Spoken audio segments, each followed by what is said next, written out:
هاليلويا. نلقاكم اżiż aħwa Maltin, familja River of Love madwar Malta u Għawdex għal serata speċjali. Dan ix-xahar ta' Jannar tal-2024 din is-sena ġdida tiġġa bil-grazzja tal-Alla għaddew ġimatej.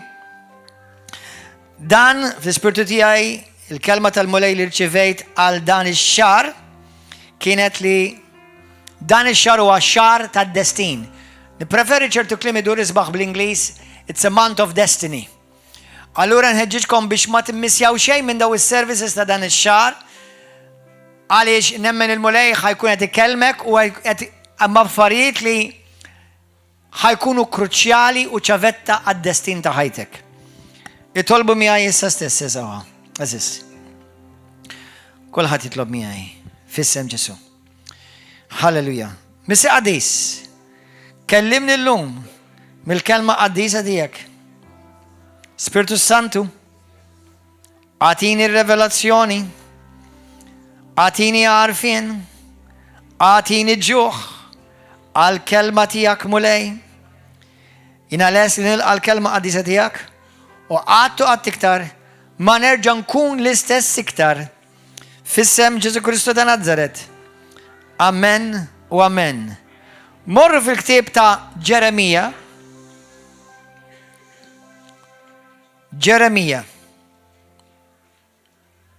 Alleluja.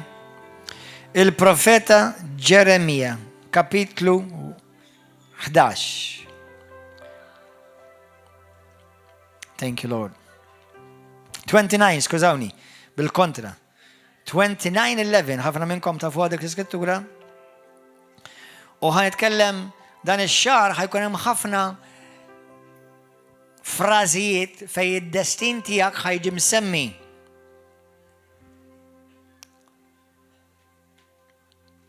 Id-destin tfisser dak li għandu x'jaqsam mal-kumplament ta' ħajtek fil-futur.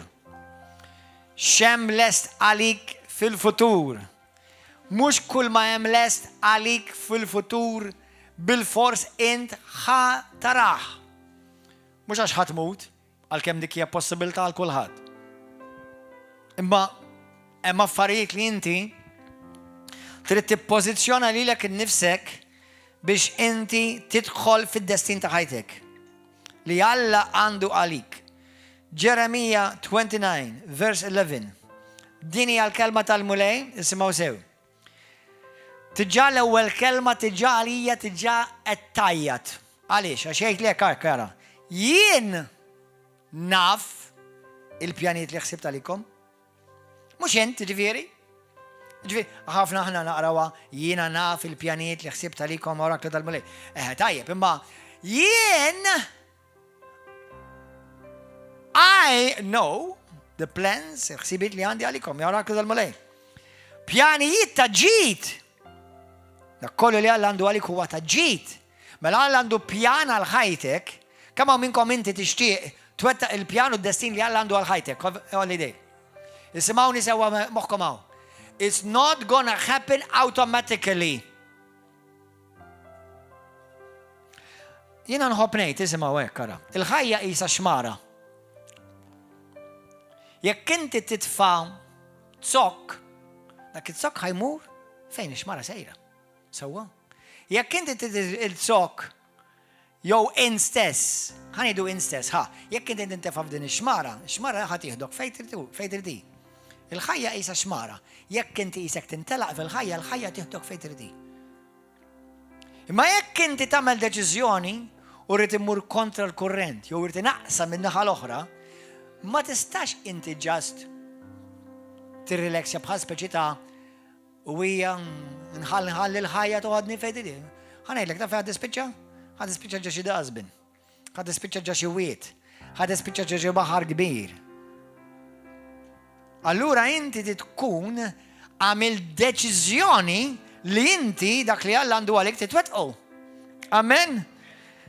Oraklu tal-mulej pjanijiet ta' ġid u mhux ta' ħsara li nagħtikom ġejjini mimlija tama jew mimli tama. Eżiż aħwa, jiena llum għandi bil-grazzja tal-Alla u nirringrazzja lil Alla 52 sena. 52. I'm grateful and I love my life. And I give Jesus all the glory. I love my life. Okay? Pero ħanidhom ħaġa.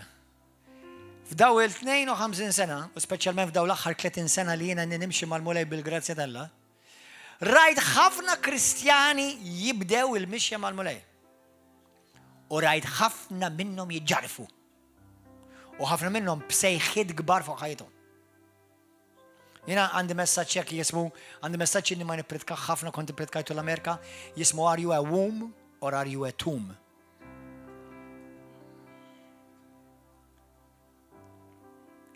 A womb carries life. A tomb buries life. Isimoni. Alla tak lili u lilek l-ola privileġġ fl-univers.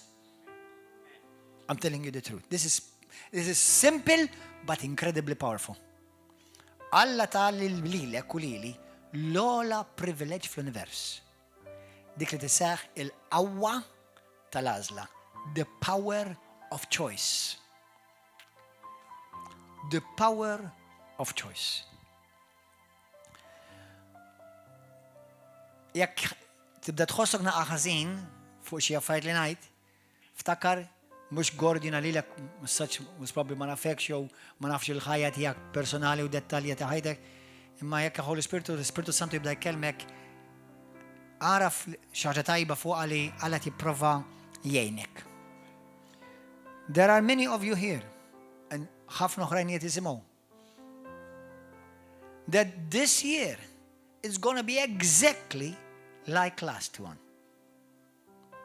If not worse. Unless they decide it will have to be different. Din is-sena għal ħafna Kristjani ħatkun eżattament l-istess bħal sena l-oħra. Jekk mhux għar u ċ-ċansu ma kbar li jsiru għar, jekk ma tagħmilx għażla konxja li ħatkun aħjar. Automatikament aħjar mhux ħatkun. Trid tkun konxjament aħjar.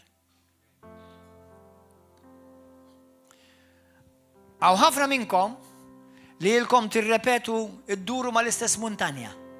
Snin. Tiffaċċjaw tiġġieldu l-istess ġlieda. Snin. Ħafna Kristjani well-meaning. Li hopefully għax Alla bis il-qalb, Alla bis jafa, ma hopefully ma salvati u sejn il-ġenna. Imma dejjem l-istess ċiklu. Dek ngħidilha il-hamsteritis disease. Dak li darba meta għamilt ir-rexta għamlu mim tiegħi.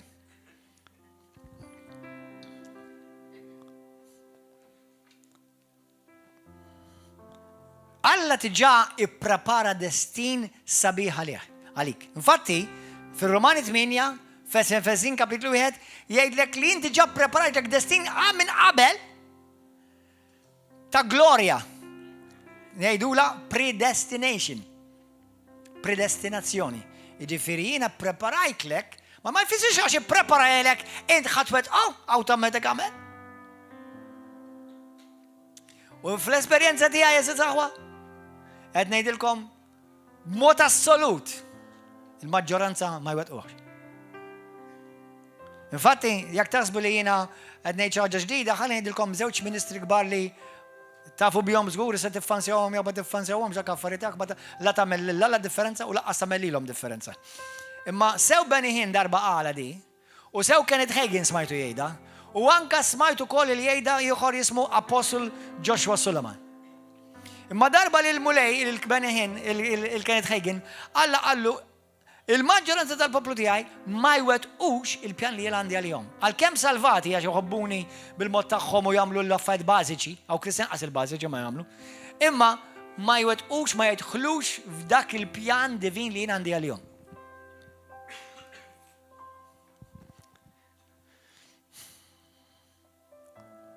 U fil-Bibja di tara ċara. Ħantikom eżempju ċara. Kemm jekk għajn għamlu mod, kien hemm miljun, ħanidu miljun, jew 2 miljuni. Ħanejdu kien hemm 2 miljuni lut fil-art tal-Eġittu, Goshen, meta Alla ħareġhom mill-Eġittu. Kemm minnhom ħareġ Alla? Li nafu, ovvjament. Sek baqa xi wieħed instaħu wara l-bieb, forsi kien arus ma' xi Eġizzjana ma rridx jitlaq ma nafux. Imma insomma. Imma nafu li kollha ħarġu. Kemm minnhom daħlu fl-art l-imwieda? ħafna minnhom mitu fid-deżert. Imma Alla għalhekk ħarġhom biex imutu fid-deżert.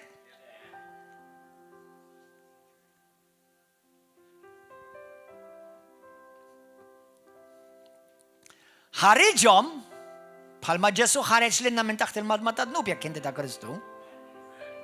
Sewwa bħalma salva lili u lilek jekk inti appoġġejt il-fidi f'Ġesu Kristu insalvat. Grazzi mulej l-ikbar grazzja li qatt tista' taqla f'din il-ħajja. U fuq u wara. Imma mhux awtomatikament li ħatwetta il-pjan divin ta' ħajtek, int illum ħanejnek blajnu Alla u l-Ispirtu Santu ħanejnek tidħol fil-pjan tad-destin divin tal-la f'ħajtek. Amen? Imma tittikkoopera, tittamel ċertu għażliet. U hawnhekk fejn ħajdħol int. Hawnhekk fejn ħadidħol int. L-għażliet. L-għażliet. Fil-ktieb ta' Deuteronomju 30, skrittura li wkoll hija popolari użajnija xi ġimgħa ilu, vers 19.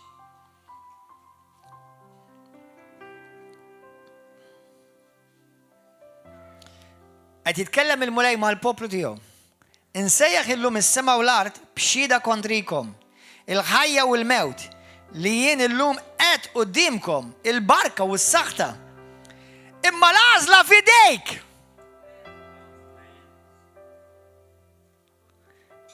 Għażel il-ħajja biex tgħix int u nislek.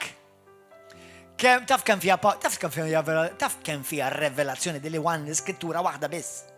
Pratikament ħanejlekom xi ħud xi affarijiet li Alla tgħid hawnhekk. Number 1, xemmem quddiemek, anke jekk għamilek Alla quddiemek, inti tista' ma tidħolx fiha. Anke jekk Alla poġġilek quddiemek fuq platt. Tista' int għandek il-qawwa tal-għażla jekk titlaqas taħodha. Ara kemm powerful il-għażla tiegħek. Ħaġa oħra u di ħasra, imma hekk hija l-ħajja. L-għażla tiegħek ma taffettwax biss lilek. Ħa taffettwa lil nislek.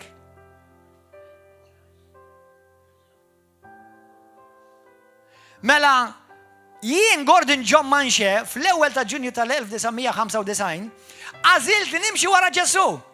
Sakemm Alla jieħu dan nifs minn ġofija u dal-ġisem jaqa' isu. Most probably jaqa' isu għana. Jew fjura. Jew ħaxixa ħażina. Jew xirixa. Insomma. Meta jieħu nifs minn fija, dal-ġisem jaqa'. Insi. Ta' xut minnkom ħajqa malajr iktar minn tiegħek. Ta' xut minnkom ħajqa sot. All right. Mela, meta jiena żilt il-Ġesu, bdejt nitgħallem inkun konxju u għadni titgħallem sal-lum ma tiqaf titgħallem li kull għażla li Gordon John Manche jagħmel mhux lilu biss qed taffettwa. Taffettwa lil Marti. Però Marti believe it or not iżda doħdulix ħażin ngħidilkom. Għalkemm jien miżżewweġ magħha u miegħi u għandna pat bejnietna, hi mhux demmi. U liedi demmi. Għalhekk in-nisel tiegħek. Tfuq uliedek. L-għażliet li tagħmel int sew tajba jew ħżiena mhux int biss ħadd gawdi jew tbati minnha. Xut minnkom qed batu l-għażliet li ta' dawk li marru qablek. Imma illum għandi good news. Għaliex għalkemm ħafna hemm tfal li batu minħabba l-għażliet tal-ġenituri, imma llum Alla ħajarmak. The Lord is gonna empower you that you, no matter what background you came from, you still have a mighty power in your hand. You can still choose. Qawwa potenti fidejk għadek xorta waħda tista' tagħżel. Xorta tista' tagħżel. Amen. Hallelujah. Mela number 1. L-ewwel għażla tiġi b'opportunità. Once li opportunità tiġi qudiemek, ħanibdew pereżempju kristjaneżmu. Timxi mal-mulej. Isservi lil Alla. Kull għażla li tiġi qudiemek tiġi b'opportunità. Mbagħad once li tiġi l-opportunità, tiġi l-għażla li inti jew xorta għażla il-grazzja jew inkella l-opportunità naġġenejt biex tażel. Issa, fil-għażla moħħkom ma' waħwa Kristjani, dal-messaġġ għall-Kristjani għalkemm kulħadd jista' benefika minnu. L-għażla għamel għażla ta' erf. Make wise choices. Make wise choices. Make, use wisdom in choosing.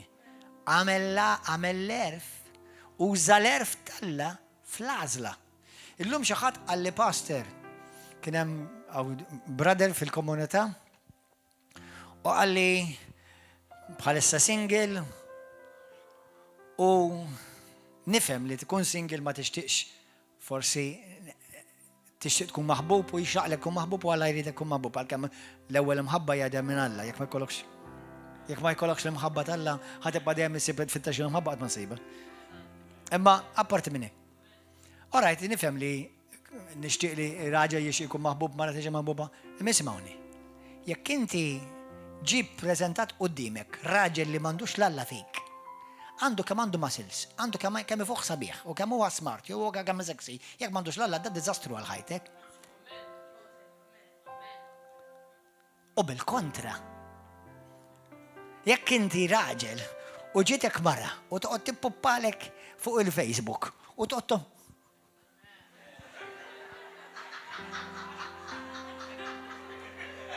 Pastor x'jidillek balala u jekk teżilha balala aktar minn hinn. Inti xi trid sewwa inti trid tidħol fid-destin divin tal-Alla jew fid-destin misħut lid-demonju għandu għali. Imma miskina, tibżax, illum miskina għada miskajn int. Tifhem? Xed inti għalhekk ħafna jbatu għaliex l-għażliet li għamlu huma tal-kabuċċa.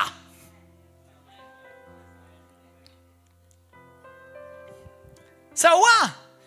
U mbagħad qedlu il-daġuni, qedlu issa ma norqod waħda darba magħha. Taqqala ħalli żgur tippakkak ma tal-ħajtek bija. U believe it or not, ħafna jagħmluha. It's amazing kemm jobduni malaj. Jobbieħ bil-kontra. Inti pastor kemm nixin nissetilja. Jekk tissetilja tiġa number 1 fejn tfittex is the wrong place. Ħanejdlek I much prefer to be single. Preferi pa single. Nixtieq għal dak li m'għandix milli nkun miżżewweġ u għandi dak li ma nixtieqx. Revelation for some. Aħjar tkun fil-pożizzjoni li qed tixxena għal dak li m'għandekx. Milli għandek xi ħaġa li ma tixtieqx. Għaġis sabiħ għolok, debba jobbieħ. Daw ma dik għazla. Dik għazla. U ħafna jagħmlu diżastru fl-għażliet. U mbagħad moħħkom jekk inta żilt ħażin, id-destin divin tiegħek tfintu. That's it. Done. You're cooked for the rest of your life. You will go to heaven if you keep your eyes on Jesus. But you're going to have so much wars that you could have completely avoided.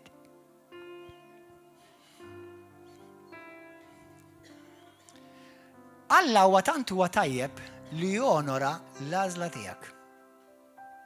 Make sure li huwa l-għażla tiegħu. Imma pastor jaqra l-Bibja. Jagħmel li likes fuq il-post meta ngħid ħaġa fuq il-mulej. Aziz brother hawnhekk dal-gustu sew. Għalik qed ngħid. Ġejt li pastor xi ħadd bat li tagħmel Pakistan u qalli li huwa ħabib tiegħek, qed li xi ħabib tiegħek huwa friends fuq il-Facebook jew. Mela aħna ġifieri qed nuża l-eżempju tiegħu għax ħafna jsibu xi wieħed jew hekk għax xi ħadd tagħmel lalak jew batul il-baws. Come on aħu. Għażliet, kulħadd jgħid għażel. Għażel bil-għaqal. Xogħol għażel bil-għaqal. Il-mara ta' ħajtek jew raġel ta' ħajtek issa dawk li intom miżżaġin issa daqshekk intom reggi eterni. Issa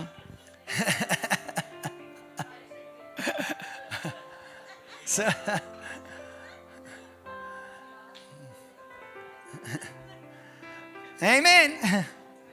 Hallelujah. Il-ktib ta' Daniel. Hallelujah. Daniel, go to the book of Daniel. Hallelujah.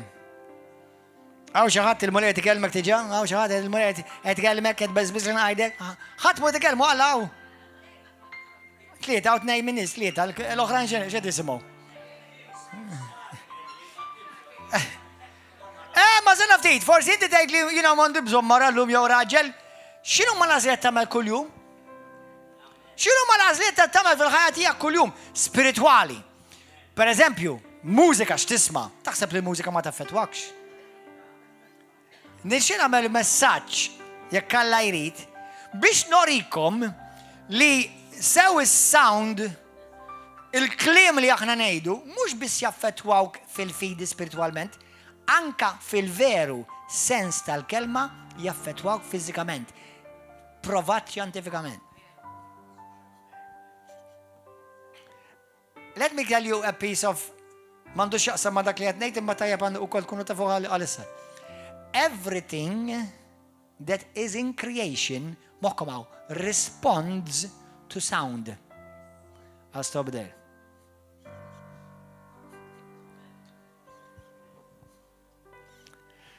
Hallelujah. Daniel 1 verse 8. Hallelujah. Daniel purposed in his heart that he would not defile himself with the portion of the king's delicacies, nor with the wine which he had with the drink. Therefore he requested of the chief. Xieġi ara, għawnek xat jgħidek. Daniel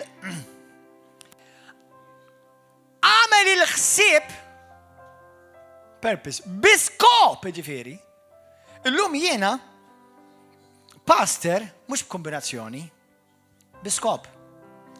Meta jiena gradwajt mill-Rhema Bible College, biskop, Alla sejjaħli u għamilt deċiżjonijiet. Meta jiena iżżewwiġt lil marti, biskop. Meta jiena għandi kelli tfal, tgħidu li jiena tfal tiegħi ġew laqas konna nafu li ġejjin xorta bil-barka tal-mulej. Imma kombinazzjoni għalina vera biskop. Ċapparti li meta kien ġej ġużaja għal-mulej għalli fejn għandi nagħmlu u meta ġej ħajjiġi konċeput. Letteralment. U Mikax l-istess ħaġa. U jiena kont naf li l-mara pregnant qabel ma kienet taf fiha pregnant. Għax allorini fil-ħolm li l-mara tiegħi pregnant 5 ijiem qabel. U boy. Kollox biskop. Alla wa Alla ta' skop. Issa tgħid lil Alla lil mulej jiena kont pregnant u Alla ma qallix. Ma importax, jista' jkun Alla kun ma smajtux. Jew ma rix tisimgħu. Imma irrelevanti, imma ġest qed ngħidlek hija li vera Alla u Alla ta' skop. U Alla minna poplu ta' skop.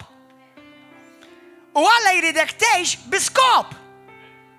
Jiena ħanejdilkom aħwa inti tirrealizza anka ta' kemm żgħir kemm taħseb li inti żgħir xi darba dil ħajja ħadd intemm. U kull ġurnata li tgħaddi għaddi dal dejjem. Sejħu żgħajta jew ħlejta that's it. Dan.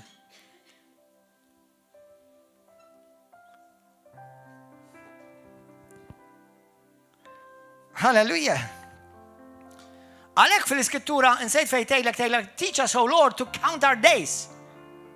Some are counting their days, but are you making your days count?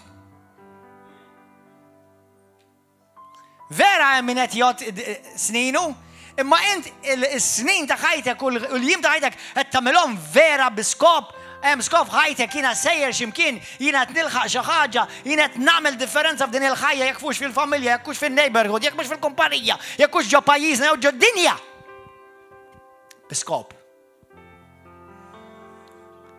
I choose. Amen. Hallelujah. Itlob biex meta inti tagħmel għażla tibqa' ma' dik l-għażla. Kemm hawn nies għamlu għażliet jew għal mulej, jew għal żwieġ. Ħanejdulkom aħwa. Iż-żwieġijiet isiru ħafna bl-għażla u jiddivorzjaw u jisseparaw bl-għażla. U ħafna miż-żwieġijiet li jisseparaw fil-maġġoranza ma kellhomx għalfejn jisseparaw. Għax m'għadniex inħobbu, u għax m'għadniex inħoss xejn. Murant tal-ħaxix dik kaboċċa ħaż. Tifhem? Għażliet. Imma ħanilkom ħaġa aħwa. Italmu għadi. Ftakruha ktibha. Inti tagħmel l-għażla, iċ-ċirkostanzi jagħżlu lilek. Ir-riżultati jagħżlu lilek. U inti minn għalik li ħlist minn problema u tħalf turrum problemi oħra. Taf għaliex? Għax għamilt għażla ta' bela jew blaħ mingħajr għaqal. Issa tgħid li pastor inti tgħid għalija. Ringrazzja l-Alla li Alla tikellmek, ħalli ma tkomplix taffeċ il-kumplament ta' ħajtek. Alla jista' jifdilek ħajtek u jtik il-grazzja li millum minn is-sansi tibda tagħmel l-għażliet tajbin f'ħajtek. Aħna kollha minn għażliet ħżiena. ħafna nies li Alla uża sew fil-Bibja u sew fl-istorja. Għamlu ħafna għażliet ħżiena. U meta ntaqgħu ma' Ġesu bdew jagħmlu l-għażliet tajbin. Amen, hallelujah. Thank you, Jesus. Hallelujah. Ħanilkom frażi li jiena lili dil-frażi iġġelni naħseb ħafna moħħkomha. Listen carefully, intently, with a purpose. You can pray all day, and it's okay. Tista' titlob il-ġurnata kollha huwa ma wkoll tajjeb. But the most thing that will influence your life is what you choose. Is the choices you make. Imma l-iktar li ħajinfluenzaw lek ħajtek huma l-għażliet li inti tagħmel. Il-povertà hija għażla. Li tkun komdu u sinjuri hija għażla. Ħadd ma sar sinjur għax illum għażel u l-għada sar miljonarju jew komdu, għamel għażla, l-għada reġa' għamel għażla oħra, jew nkella żamma l-ewwel għażla li għamel. Ħafna Kristjani jagħżlu mbagħad ma nara xejn, ma tinħoss xejn. Immaġina li kieku kienet pjanta dik. Il-pjanta l-istaġun tagħha. Inti għandek l-istaġunijiet fil-ħajja tiegħek. L-istaġun li tiżra, l-istaġun li ssaqqi, l-istaġun li tistenna u ma tara xejn, imma xorta tiġi xi ħaġa taħt l-art. Mbagħad l-istaġun li joħroġ l-ewwel il-sin. Mark 4 mur għajda, Ġesu għajda di. U inti ma tmux taqra l-pjanta kif tara l-ewwel il-sinu. Għażla. Illum meta jiena nħares lejn ħajti bil-grazzja tal-Alla u glorja lejha. Fejn jien nirringrazzja l-Alla. Imma għandi ħafna għażliet li qed nagħmel għalfejn irrid immur. U bil-grazzja tal-Alla ħannasal. Żgur. Jiena raġel, nagħti glorja lill-Alla. U bil-grazzja biss tal-Alla. Għax li kieku ma ntqax mal-mulej kieku jiena frejjeġ u probabbli jiena mejjed. Biss qed ngħidilkom. Għalix, meta kont ngħix l-Amerika, kont imqareb. U kieku ma sibx il-Ġesu, kont nkun imqareb ħafna. Imma Ġesu ġabarni. Ingrazzja Alla. Tan il-grazzja li naraf. Imma l-għażliet li bdejt nagħmel għal Ġesu, illum nista' ngħidilkom jiena Gordon John Manche ta' 52 sena. Nista' ngħidilkom li da kollu l-għażliet li jien għamilt mhux kollha seħħew l-għada, imma kollha seħħew. U hemm għażliet li qed nagħmel bħalissa li ħajseħħu. U I'm gonna stick to that. I'm gonna stick to the choices I made today.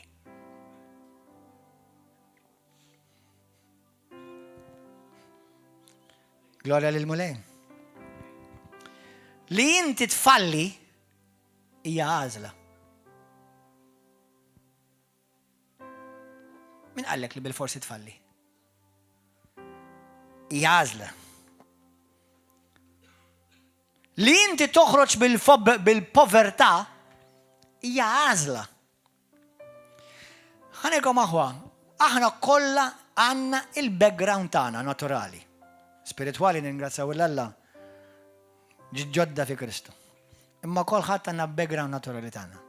Min ġej minn familja mkisra, min ġej minn żwieġ mkisser, min ġej minn kien abbużat sesswalment, min ġej minn kien abbandonat tifel jew tifla, min ġej minn familja naħa u missier oħra, min ġej minn povertà assoluta laqqas kellhom żarbun żewġ żraben biex jilbsuhom, min żarbun wieħed.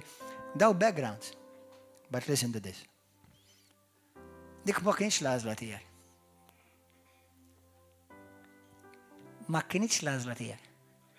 Moħkoma, tagħmilix l-għażla tiegħek.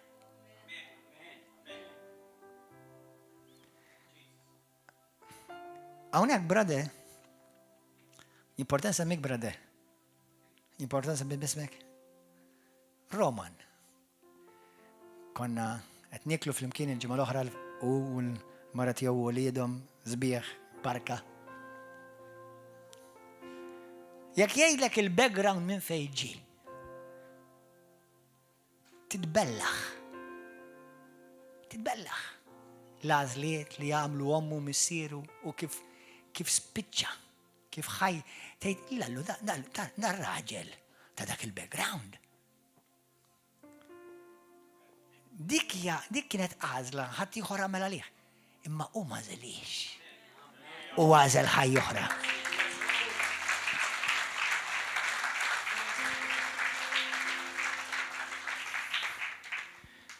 Inti stajt ġejt minn rejp. Twelid xaħat ir-rejp l-ommok u twelid int. Dik kienet għażla ta' ħadd ieħor. Imma inti m'hemm bżonn tagħżilha dik l-għażla. Stajt ġejt minn povertà assoluta laqqas għandkom kif jgħidu għaxja ta' lejla. Imma dik ma kienx l-għażla tiegħek, inti għażla tiegħek tista' tkun differenti. Min għalek li bil-forsi tkun bħal ommok u missierek? Min għalek li bil-forsi għax kienu fuq ommok missierek tkun f'qir int ukoll? Min għalek li għax kienu flok kult ommok u missierek bil-forsi tkun flok kult inti? Min għalek li bil-forsi għax ommok u missierek isseparaw anka inti tissepara? Le, dawk għażliet li għamlu huma, dak ma nafx jasmujna, jiena nażel u jiena ħanażel ħajja, ħanażel il-barka, halleluja. Amen. Dik hija l-qawwa li Alla tal il-kull bniedem sew li jħobbuh u anke li dawk li jobgħoduh. Għafu jekk tobgħodu ma tistax taraw iċ-ċalla, imma almenu tista' tagħmel għażliet li Alla jgħidlek jiena nonora l-għażliet tiegħek. Mamma mija tal-biża' ħanejdlek. Tal-biża' għax jekk inti tittażel id-diżastru, Alla jħallik tittażel id-diżastru. Għafu li jiena preparajtlek barkiet u ġid. Inti tittażel id-diżastru? Għażel. That is absolute power, and in the wrong hands it's very dangerous. But it's actually in the wrong hands too. Bitażel. Hallelujah. Jekk inti ġejt from a mess, familja mkisra, ruxmata limitazzjonijiet. Jekk ġejt minn familja mbeżza. Taf kemm hawn familji jgħixu bil-biża'.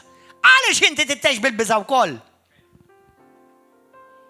Le, ommi kienet tgħix fil-biża', missieri kien jgħix fil-biża', in-nanna u nannu kien jgħix fil-biża'. Imma jiena l-għażla tiegħi differenti. M'iniex ħanibża', m'iniex ħanejx fil-biża' f'isem Ġesu Kristu. Amen. Hawnhekk għandna nies li ġew minn familji li ommhom u missierhom letteralment kienu sħaħar. Għaliex ma saru saħar ukoll? Għax għamlu għażla jiena llum nażel il-ħajja, jiena nażel il-Ġesu. Għamlu għażla. Amen. U għaliex qed ngħidu da kollu? Forsi xut minnkom tgħid li madam mhux ovvja le mhuwiex ta'? Tinnejlek għaliex mhuwiex għax ħafna għadhom inwaħħlin mal-għażla li xi ħadd qabilhom għamel. Kif? Għax dejjem iwaħħlu għax ommi, għax in-nanna, għax il-familja, għax aħna, għax kif kont, għax kif fejn ma kontx, għax aħna konna hekk. Stop it! Għandek il-qawwa li bil-qawwa tal-Alla tista' tagħmel għażla biex ħajtek tkun differenti f'isem Ġesu Kristu. Amen, Alla dik il-qawwa għażel. Qed le jiena ħanoħroġ minn dan iċ-ċiklu. Jiena ħanoħroġ minn dan il-vizzju. Ma jfissirx li għax ommi u missieri kienu drogati, jien ukoll irid inkun iddrogat. Amen, halleluja. Xbarka dik li Alla dak il-qawwa. Anke jekk ġejt minn familja ta' satanisti li d-dimoni jimxu fid-djarhom. Taf li inti għandek għażla. Tista' tgħid le ma rridx dik il-ħajja. Mhux veru meta jgħidlek ma nistax noħroġ minn hekk. Le, dik hija gidba. Għalfetti minn għall-gidba. Le tista' toħroġ qalbi tiegħi. Tista' toħroġ. Jiena ġejt minn background ta' reliġjon falsa. Għalfejn titterepetiha. Għandek il-verità tal-kelma tal-Alla. Għażel dik. Għax in-nanna hekk kienet, il-mami hekk kienet mela se nagħtik. Qed tara inti l-problema tiegħek hija inti qed twaħħal il-passat tiegħek għaliex għandek il-futur li għandek. Meta Alla tagħek il-qawwa li tagħżel futur differenti jekk trid. Amen, halleluja. Jekk inti ħroġt minn diżastru, m'hemm bżonn joħroġ diżastru minnek. Jekk inti ħroġt minn povertà, m'hemm bżonn joħroġ povertà minnek. Jekk inti ħriġt minn saħta, m'hemm bżonn joħroġ saħta minnek. Jista' bil-kontra, ġejt minn mewt u toħroġ ħajja, ġejt mid-dlam u toħroġ id-dawl, ġejt minn negattività u toħroġ il-pożittività, ġejt mix-xewk u ħriġt warda. Hallelujah. Some of you are in a mess because that's what you chose.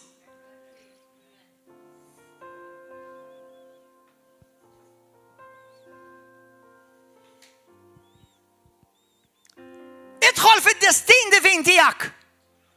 Bil-lum tgħid jien ħanażel differenti. Ħanażel il-mulej, ħanażel il-ħajja, ħanażel il-barka. Għadna fil-bidu ta' sena ġdida.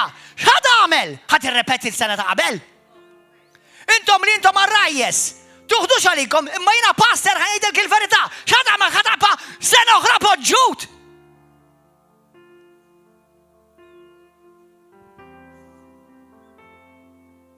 F'min qed twaħħal? Fik biss. L-għażlien qed tagħmilha. Għalhekk kulħadd jiġi ġudikat minn Alla individwali. Alla ma ħeġġeda lil kot ħadd fuq għax għamlet ommok u missierek, x'għamilt int. L-għażla f'idejk. Amen. Aqbad id-destin ta' ħajtek. Tħallix il-ħadd ieħor jiddeċidi għalik. Tħallix ir-rabja tiddeċidi għalik. Tħallix il-vendetta tiddeċidi għalik. Jekk inti qed tgħix bir-rabja u bil-vendetta x'qed tagħmel?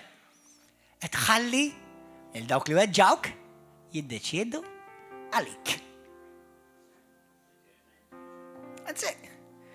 Qed tħalli li jekk inti tgħix bin-nuqqas ta' maħfra, qed tħalli li dawk li kienu inġusti għanfer miegħek jiddeċiedu għalik.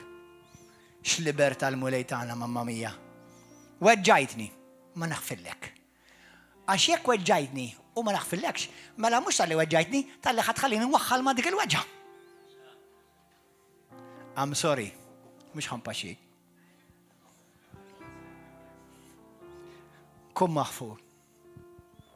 Kom maħfu. And I love it. Il-mulej poġġi dil-kelma reċenti użajta ma'kom. Render your enemy completely irrelevant.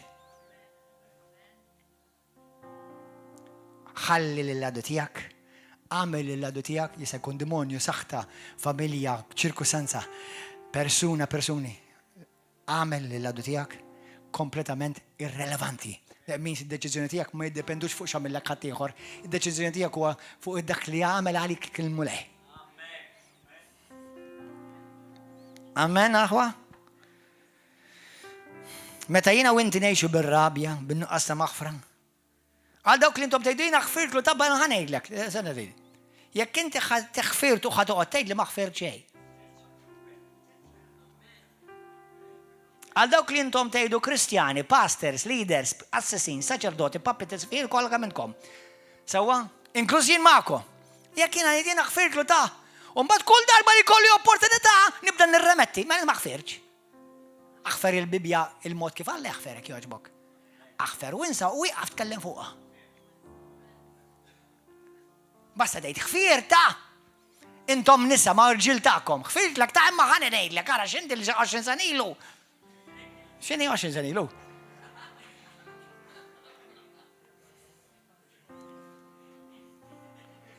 M'intix maħfura, int m'intix taħfer, m'intix tinduna, għażla saħwa nisa. Isimgħuni. Meta int ma taħfirx kif qed ngħidlek jiena għax hija bbażat fuq il-kelma t'Alla, għax il-Bowlej jgħidilkom aħfru bħal Malla ħavellilkom fi Kristu Ġesu. Immaġina kieku Alla joqgħod isemmilek kull darba l-ħażin li għamilt. Sewwa. M'intix tinduna li inti stess qed tibblokka id-destin tiegħek. M'intix tinduna that you're actually handicapping your destiny that God has for you.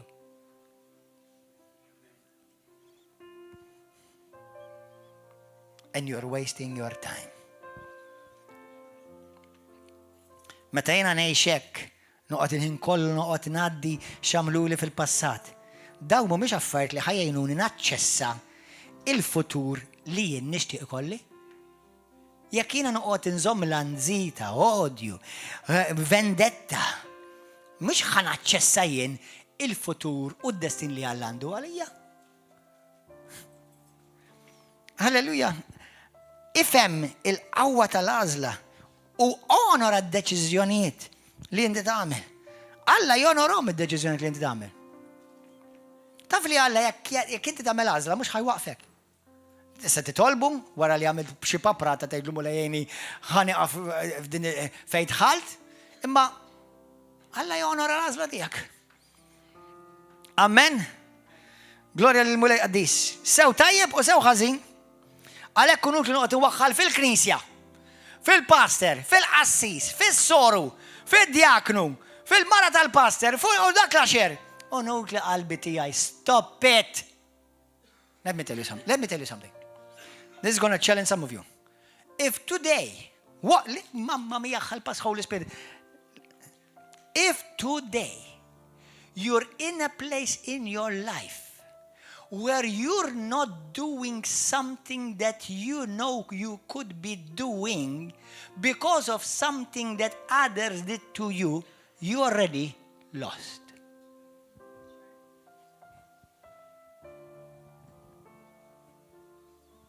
Jekk inti taf li qed tagħmel deċiżjonijiet ibbażat fuq x'għamel ħadd ieħor fuqek lilek jew miegħek jew x'inqast milli tagħmel deċiżjonijiet fuq x'għamel ħadd ieħor miegħek, inti diġà qed tinnota li inti qiegħed ikkontrollat bl-għażla tiegħek.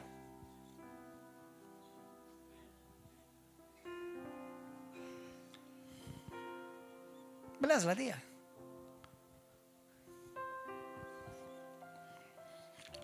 Halleluja. Ħankellimkom daqsxejn fuq destiny blockers jgħidulhom. Dawk li jibblokjaw lek id-destin tiegħek. Number 1, iqaf waħħal fil-passat. Iqaf waħħal fil-pastor, iqaf waħħal fil-nanna, iqaf waħħal fil-kelb, iqaf waħħal fil-gvern, iqaf waħħal Isimgħuni aħwa.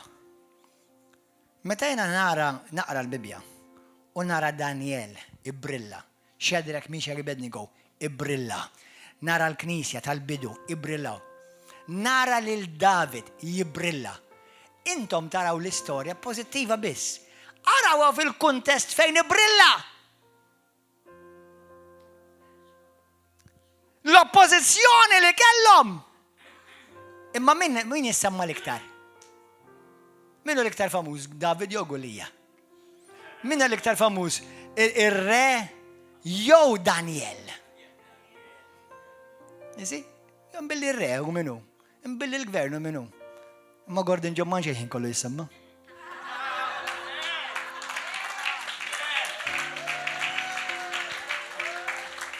Don't you see how God sees? Don't you choose to see? Listen, for me it's always half full.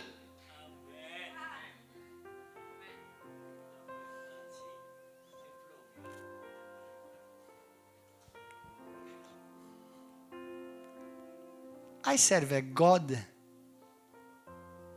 that's much bigger than Malta. Much bigger than this whole globe. And I'm learning every day to look at things the way He sees them. Not the way Christians see them or Pentecostals see them.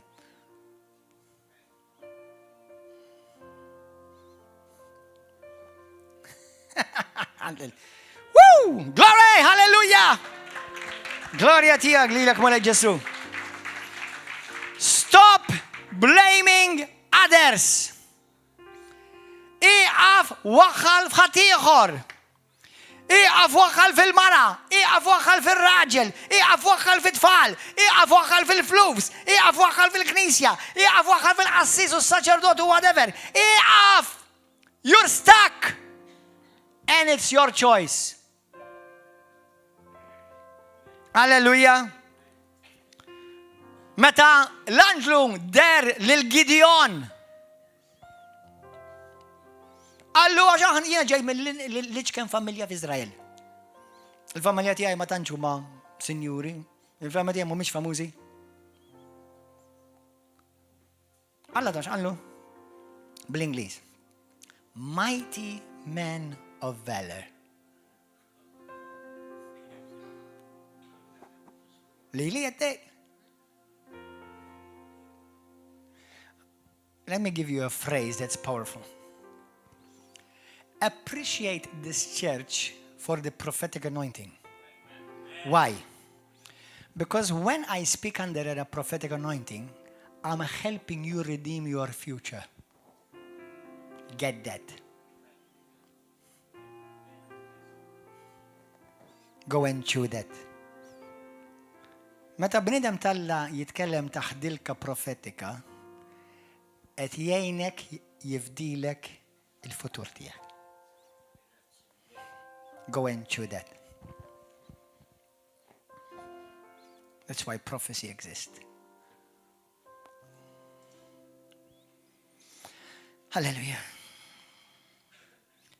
Għal dawk li intom ġejtu minn background imweġġa, feriti, ommok, missirek. Number one, fl-esperienza tijaj, smajt storja bħallu.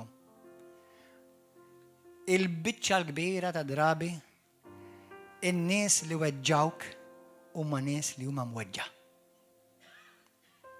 It gives you a greater incentive not to stop blaming them. Sfortunatament, weġġawhom u għażlu jipperpetwaw il-weġġa. Le, llum inti fi Kristu anke jekk weġġawk għandek il-qawwa tgħid le. M'għandix għalfejn weġġa l-ħadd ieħor. M'għandix għax jiena ġejt inweġġa nipproduċi l-weġġat.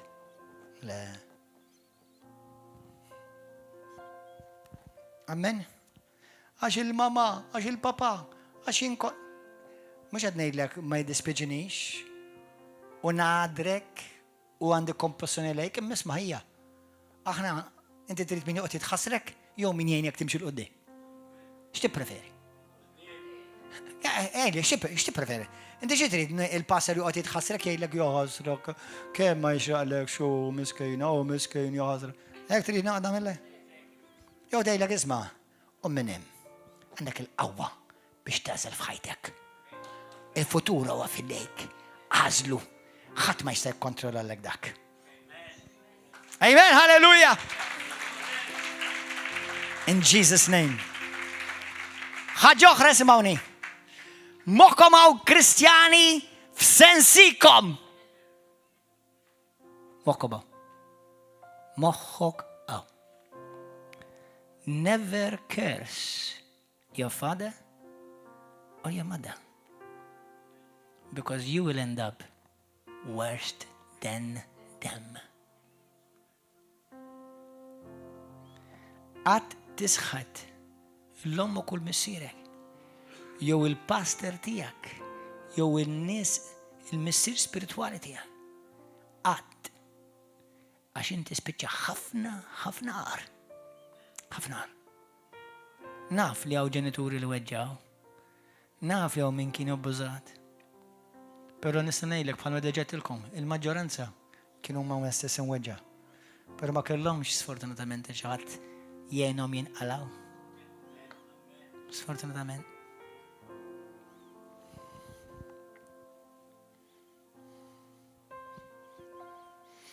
Hallelujah. Thank you, Lord.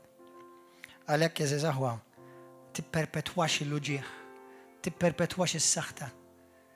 Għazel il-ħajja. Fisem Ġesu Kristu, you can do it. And let me declare and prophesy this over you. You will succeed in Jesus' name. Amen. Hallelujah. Titħax għax xaħat falla. Tiżżufjettax bil-weġat ta' tiħor ta' dak li ġew qablek. Tifraħx meta tara lider jaqa, tifraħx. Fl-axħar alla laħ, tatten. Tixxerjawx videos ta' nies jattakkaw nistalla? Sew jekkux vera jew laqqas importani. Laqqas irid immissom dawk l-affarijiet. Issa kien hemm dottrina ħażina ta' barra minn hawn nistgħu nitkellmu fuqha. Imma qatt miss il-bniedem sewlu talla. U anke li mhux. Dak li mhux jiżarba jista' jkun.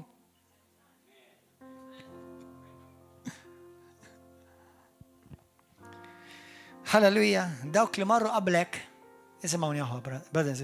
Darba tal-lim xi ħaġa ma tkun trejma u bajt niftakar għal dejjem. Ismawni, moħħok għaw, please. Il-lejla vera qed nejnkom tidħlu fid-destin ta' ħajtkom. Ismawni. Għażel, jekk jiena missierek spirituali, jekk jiena l-pastor tiegħek, lill-Alla jgħidlu pastor, jgħidlu mulej. Allimni mill-pastor tiegħi. Allimni mill-iżbalji li jagħmelu u itallem minnhom. M'għandekx ħajja twila biżżejjed biex tagħmel l-iżbalji kollha u titgħallem mill-iżbalji kollha int first hand. Allura Alla tagħna leaders, tagħna apostli, profeti, pastors, nies fil-ġisem ta' Kristu li marru qabilna biex nitgħallmu minnhom. Ħalli jekk hu żbalja mela dik ma nagħmilix. Mhux titħaqqa żbalja u tattent għax qalbek qed tiġi marmula. U inti ħad tispiċċa tirrepeti l-istess ħaġa meta Alla tak il-grazzja. Għandek missier spirituali qudiemek, għandek pastor qudiemek, itgħallem minnu. Ħalli dak li għamelu inti tista' taqbżu. Ħalli tħaffef il-proċessu tagħmel iktar, twettaq iktar malajr pjan tal f'ħajtek, mhux għax ħadwet iktar qabel, imma tagħmel iktar affarijiet. Listen, when we make a mistake, we have to correct that mistake, and that takes time. Meta inti tagħmel għażla, meta inti tagħmel iżball, tikkorreġik dak l-iżbal. U sakemm jiġi korreġut u rranġat, jieħu żmien. Meta inti stajt ħares lej il-pastor tiegħek jew il-missier spirituali tgħid ara dik ħana ħadet tal-imam il-pastor tiegħek għax u taqbiża tifranka dak il-ħela ta' snin. Jekk mhux rux ma ta' flus ukoll. Amen, aħwan. Hallelujah. Blessed be the name of Jesus. Grazzi mulej. Isimgħuni aħwa. Is-suċċess int ma taħdimx għalih. Inti tagħmel għażliet u s-suċċess jiġu jsibek. Nobody works for success. Alla f'Deuteronomju jina poġġejt ħajja u mewt, barka u saħta. Ġozwe wieħed. Ara, għandek dik il-kelma qudiemek. Kula, immedita u kollok is-suċċess. Ma qallux fittex is-suċċess. Allu għamel għażliet tajba u s-suċċess isejbek.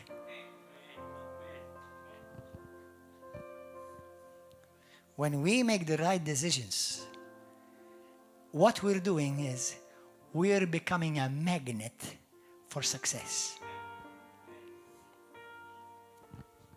In Jesus' name. Success is not what you seek, it is what you attract. Barkit ma tfittix, infittex il-lalla, nattira l-barka.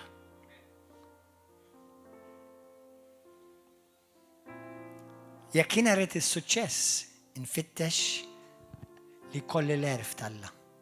U jekk ikolli l-erf, irid infittex jiena nimxi bistima għolja lejn Alla, tfisser il-biża talla.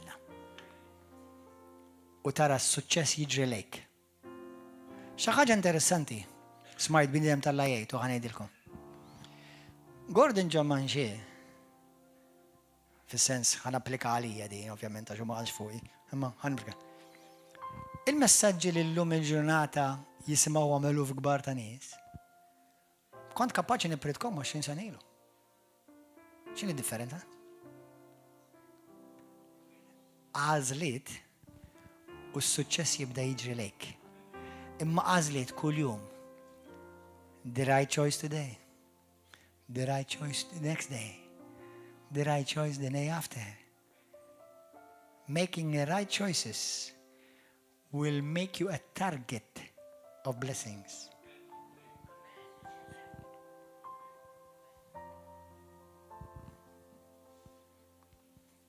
Amen. Hallelujah. Il-miraklu li għandek bżonn hija biss moħħkoba. Għażla l-bot. Il-fejqan li għandek bżonn hija għażla l-bot. Il-prosperità, il-barka finanzjarja li jent għandek bżonn.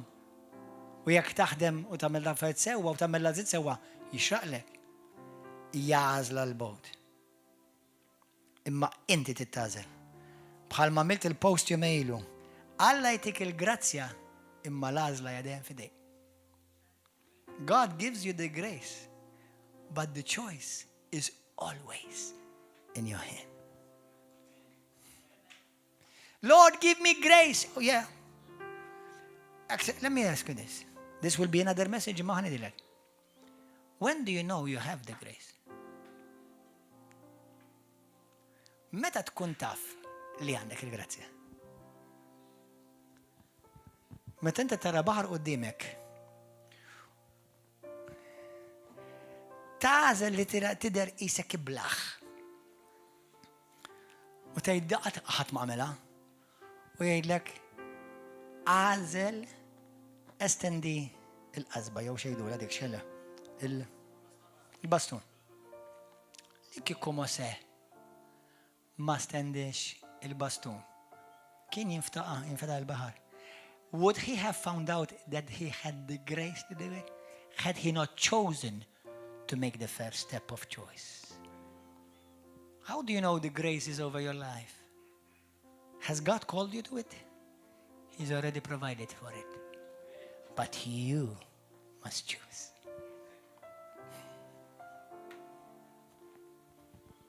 Amen. Meta Alla sejjaħ li biex imur Bible College. U għetlu mulej ma niffordijax il-Bible College.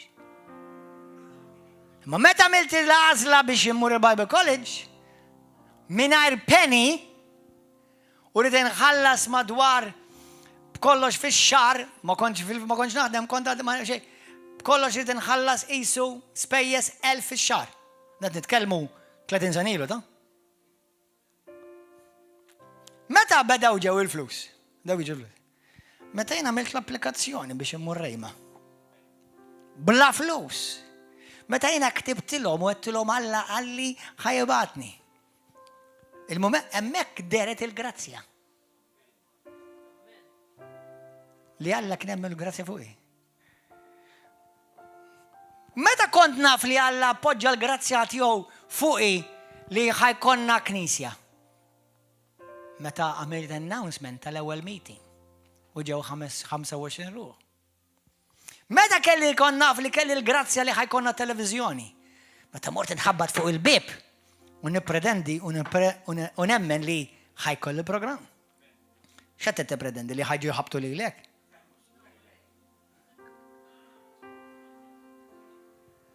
You will only discover what grace is over your life once you take a step of faith.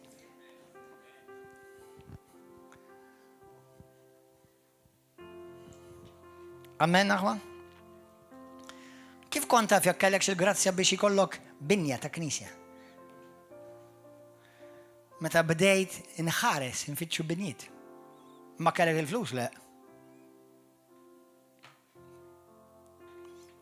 God is good. What credit do I have? I simply chose. Li kieku dik l-għażla ma miltix.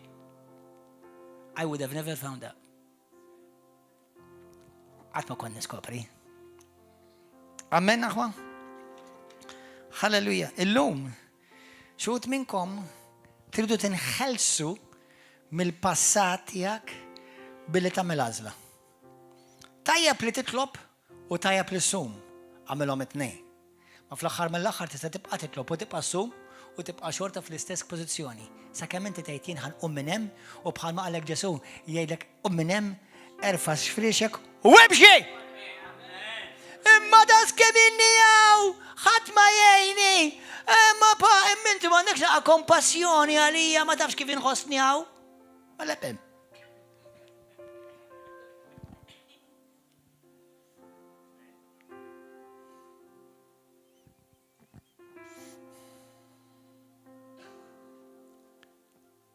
Qed tistennew il-grazzja tal-Alla?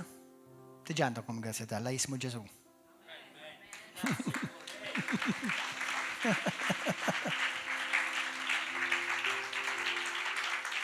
U jekk inti m'għamilx l-ewwel pass, taf Alla taf x'għidlek int m'għandek bżonn iktar grazzja. Laqqas l-ewwel pass m'għamil b'dak li tajtek, x'għandek bżonn iktar, laqqas l-ewwel pass m'għamilt b'dak li tajtek. Inti f'moħħwa? Kemm hawn minnkom li hemm sejħiet fuq ħajtkom, hemm potenzjal fuq ħajtkom, xi ħadd li jixtieq ristorant, xi ħadd li jixtieq kafeterja. Jien pereżempju xi darba ħajkolli kafeterja. Taf kemm min ngħidha ħanseħ, ħajkolli kafeterja ta' Gordon Ġammanxe. U ħajkonna l-aqwa kafe Malta. X'mawx bħalu li ħanġib jien bis-sejda ngħidilkom. Kafe li tikol kemm tuħol minn, tieħu kemm tuħu minn huwa healthy. Ma jeżistix Malta bħalu. Qed ngħidilkom jien ġie qed nindikjara l-futur tiegħi, diġà rajtu, ħanarah. ħadintu ħadġu tiħdu l-ewwel kafe. Imma t-tieni kafe nċarġakom doppju.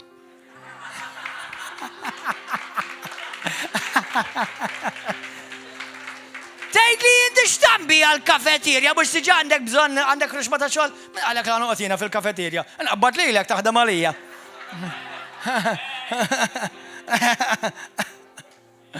Amen. You have to dream. But listen, everyone can dream. But few can make it a reality. ħafna jistgħu joħolmu, imma ftit jafu jagħmluha realtà. U dik hija l-għażla f'idejk. L-għażla hija f'idejk. U l-ewwel għażla kemm minnkom illejla tixtiequ vera tidħlu fid-destin ta' Alla f'ħajtkom. Mela number one. X'ħadd tagħmel biex inti tidħol fid-destin ta' ħajtek? Number one, trid tkun trid! Bonġu Malta l-estra.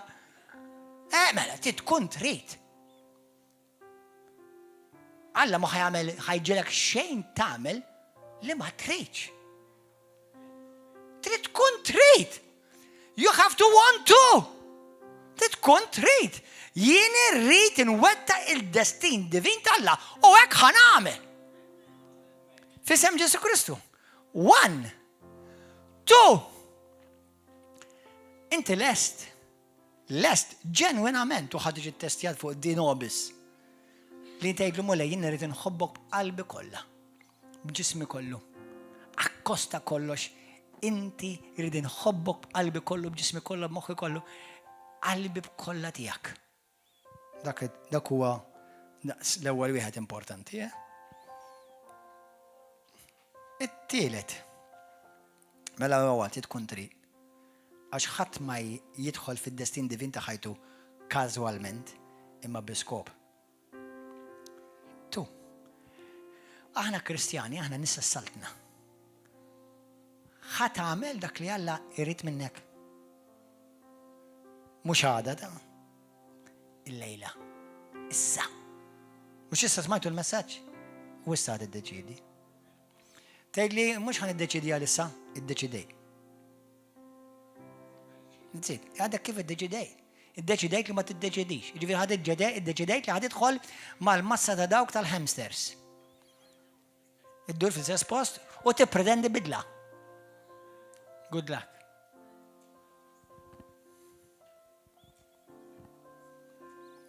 Tħobb mulej irrid inħobbok b'qalbi kollha. B'ġismi kollu b'dak koll. Ħanejlek aħwa, jekk ma tasalx għat-tieni wieħed, jekk takkwista xi ħaġa li tidher naqra akbar minnek, tibillek.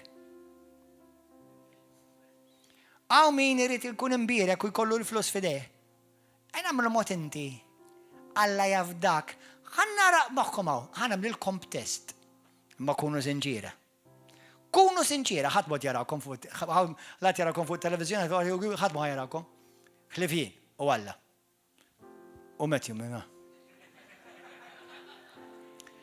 Kemm hawn minkom li kieku hija possibbli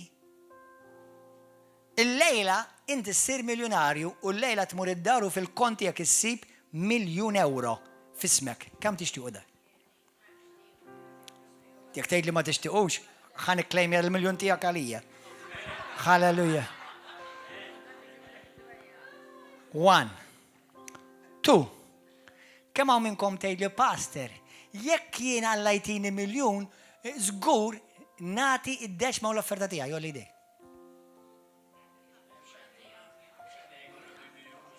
Listen! Number 1 mhux kolħadd tolla jdejh. Jiġifieri għandna problema ta' gridaw. Ħanerġa' kemm hawn minnkom li jekk issir miljonarju tagħti id-deċma lil mulej. Tagħti id-deċma imma żenna ftit, ħanejlek. Issa, jekk intom dawk li intom fidili fil-finanzi fejn int, mela Alla jbirkek iktar fil-finanzi f'isem Ġesus Kristu. Imma ħanejlek ħaġa. Ara ma tmux taħseb li Alla ħajtek iktar meta inti laqqas inti fidil b'dak li għandek.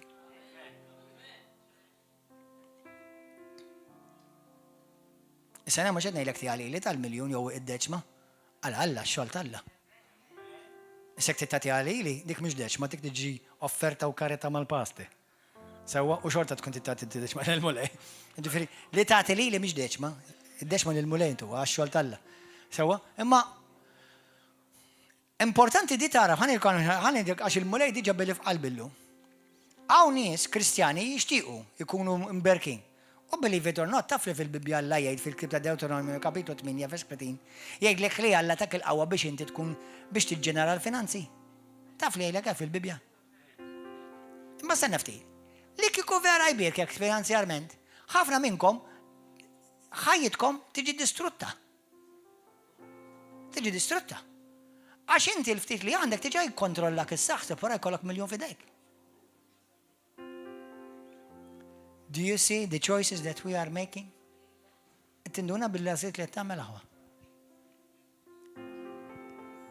Mela 1, kemm minnkom trid tidħol fid-desin ta' ħajtek, tidħol. Ħanitkellmu aktar fuq da jekk Alla jrid il-ġimgħa d-dieħla. Number 2, il-lejla jekk vera bis-serjetà trid di. Trid tagħmel għażla li tħobb il-Alla b'qalbek kollu b'ġismek kollu b'ħobbok kollu. Les li tagħmlu dan. Les li tagħmlu dan.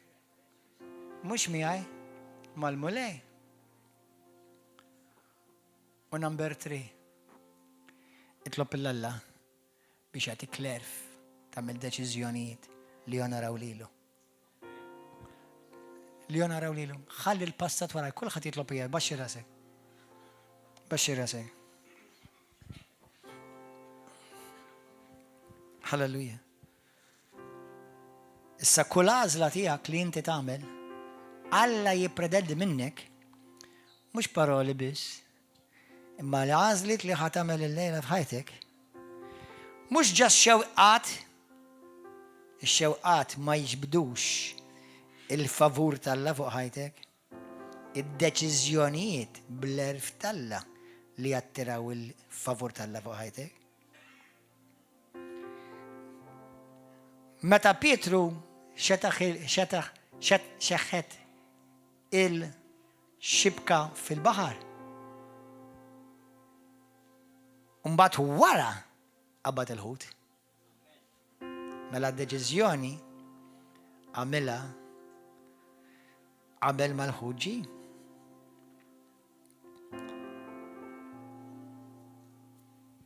البحر قدام موسى انقسم ورا للديسيزيوني تا موسى ولا يديه وماس للماء.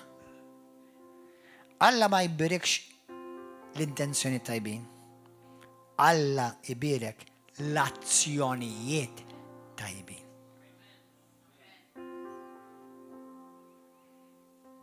والله يريد مني ومنك ديسيزيونيات اللي هما بكياتي باتسيونيات للست نحلص بريتس ودنيا تلات وحدة. لست خلص بريتس مش يجي في حتى ولا كراسك بردا. بريستا ديسشيبلينا، بريستا زليت، بريس لي أنك متى ما أنتش كومدو شرطة تبقى تمن داك اللي وساو قدام الله.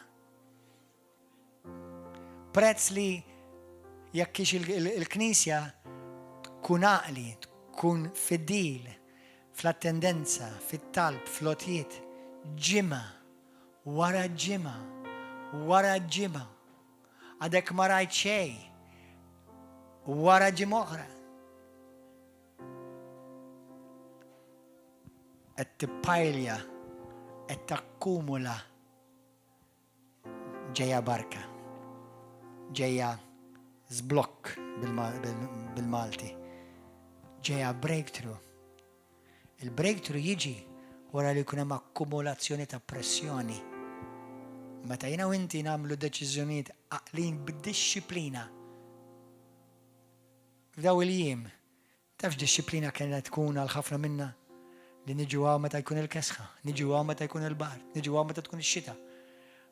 مش هدينكم داك اللي فرصة جو وما جالسة داوش يجوا محبة الشغل نفهمها. إما هي ديسيزيون، هي commitment and that blesses the heart of God. ديك تبيرك الآن تلا داك البوبلو اللي الله يتشع فيه، مش البوبلو اللي يشتيقوا هفنا فريتو ما يعملوا شيء. الله يبارك لاتسيوني مش الانتنسيوني.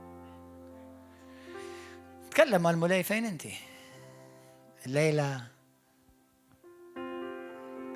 عندك opportunity باش تدخل في الدستين تحيتك ترجعش دي السنة تبقى فين انت. لازلة باش تتزوج عملتها السيلة عروس بالزيق، إيلك عروسة بالزيق. لازلة باش تبدأ ذاك الجوب عملته، إيلك تترنيا، إيلك تبربارا، وفرصة تكمبلي تتعلم. ما متى حتعملها لازلة؟ لازلة باش تمر تتكلم مع ذاك الراجل مع ذاك المرأة الرانجل أفايت متى جاية؟ لازلة حتى تتحدي سنة أخرى جاية الدية.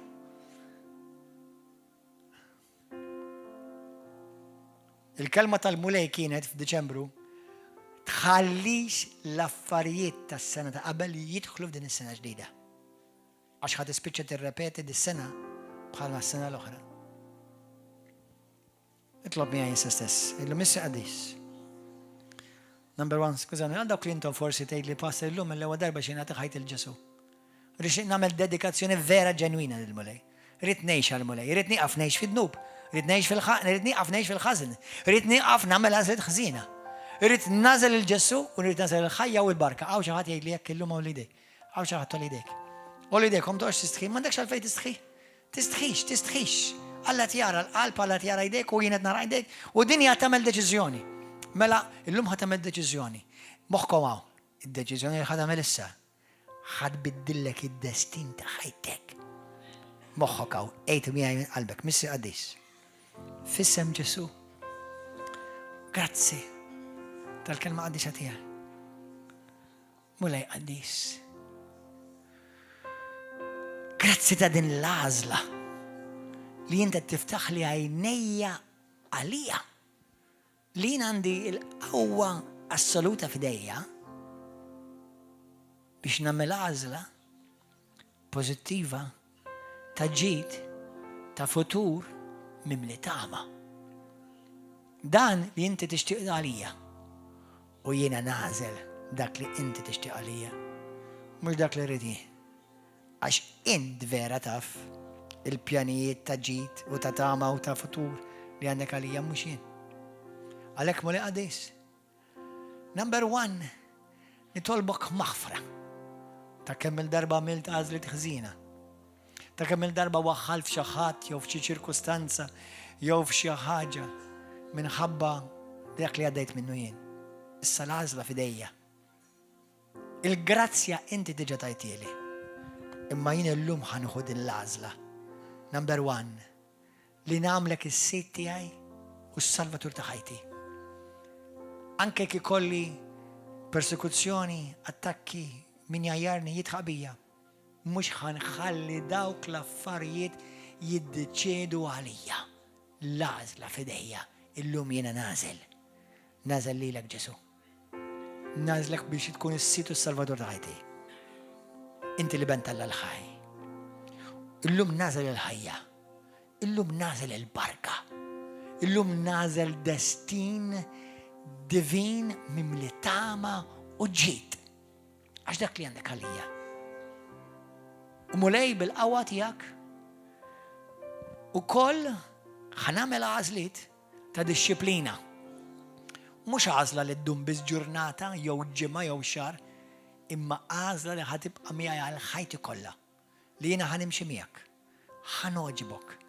Irrid nanorak bl-għażliet ta' ħajti. Jekk jien niżbalja, nitolbok aħfirli. Ġesu, grazzi tal-qawwa tiegħek li qed taħdem fija. Spiritu Santu, grazzi li qed tallimni u tiftaħ li għajnejja. Illum inta żiltni minn qabel.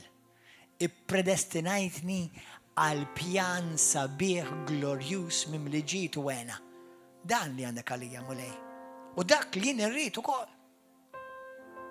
U bid-deċiżjonijiet tiegħi tal-lum, dan jien ħanwettqu għall-glorja tiegħek missier. Għax bekk biss jien ħanġiblek glorja mulej fuq din l-art. Billi nwettaq il-pjan li għandek għal ħajti. Sakemm issejjaħ li biex inkun miegħek fl-eternità f'isem Ġesu. Amen. Halleluja. Halleluja. Kulħadd iqum bil-wifqa. Praise and worship team, you come. Everybody lift up your hands. All idejkom lil mulej. ħariklob fuqkom. I'm going to prophesy over your life. Thank you, Holy Ghost. Fissem Ġesu Kristu. Illum bil-qawwa awtorità apostolika, profetika u bil-grazzja Alla appoġġa fuq ħajti. Bil-qawwa tal-awtorità tal-kelma qaddisa glorjuża tiegħu li ma tgħaddi qatt. Illum nirrilisja kull wieħed minnkom, kull mara, kull raġel, irċivi. Nirrilisjak mid-deċiżjoni ħżiena li inta għamilt fil-passat tiegħek u li dbatijiet li kellek dbati minħabba l-eżliet li għamilt ħżiena. Nirrilisja kull claim tal-għadu fuq ħajtek. Fissem Ġesu Kristu ta' Nazaret. Nirrilisjak biex inti tidħol fid-destin divin li Alla għandu għalik. Ma tibqax inwaħħal, ma tibqax inwaħħla mal-passat tiegħek, ma xi skuża, ma xi ċirkostanza, ma xi persuna li kont inwaħħal magħha jew inwaħħla miegħu. Fissem Ġesu Kristu nirrilisjak għad-destin divin tal-Alla l-ħajtek. Nkisser, nħoll kull madma tad-demonju minn fuq ħajtek. Fissem Ġesu Kristu. Kull kelma negattiva li ġiet qatt mistqarra fuq ħajtek, inħollok minna fissem Ġesu Kristu stess. Issa stess bil-qawwa tal-glorja tal-isem ta' Ġesu. Bil-qawwa tal-glorjuż dem ta' Ġesu Kristu li ġie mrexxa lina fuq dak is-salib. Inħollok u nirrilisjak. u niddikjara int li qed tisma' u int li qed temmen u tirċievi dil-kelma. Imxi! Eġri! Wettaq il-pjan ta' Alla u idħol fil-pjan u fid-destin divin li Alla għandu għalik. Fissem Ġesu Kristu. Xejn u ħadd ma jista' jwaqfek. Għax jekk Alla huwa miegħek. Xejn ma jista' jieqaf u jirnexxi kontra tiegħek. Għal glorja tiegħek missir fil-sem Ġesu Kristu. Halleluja! Shout halleluja! Amen, amen, amen. Halleluja. Id-ringrazzjaw il-mulej fejn inti. Id-ringrazzjaw il-mulej li l-lum inti tħalt fid-destin ta' ħajtek.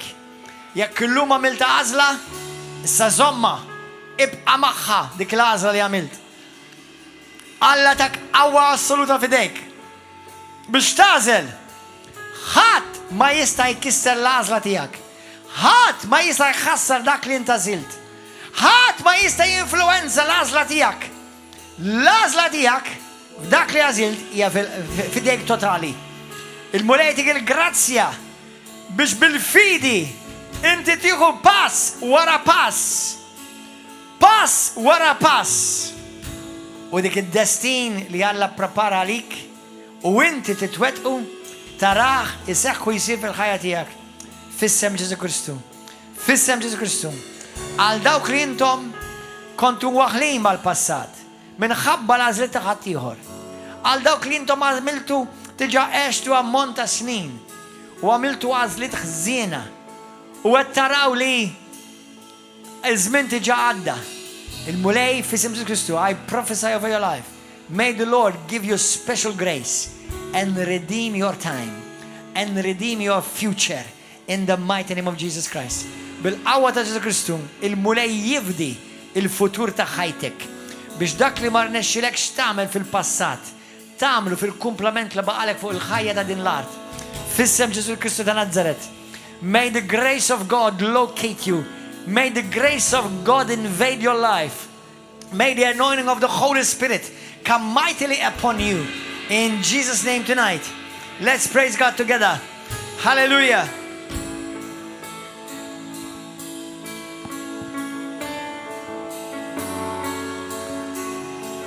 Thank you, Lord.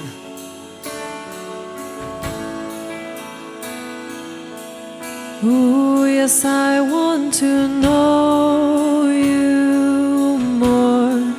I want to know you more. I surrender. I surrender.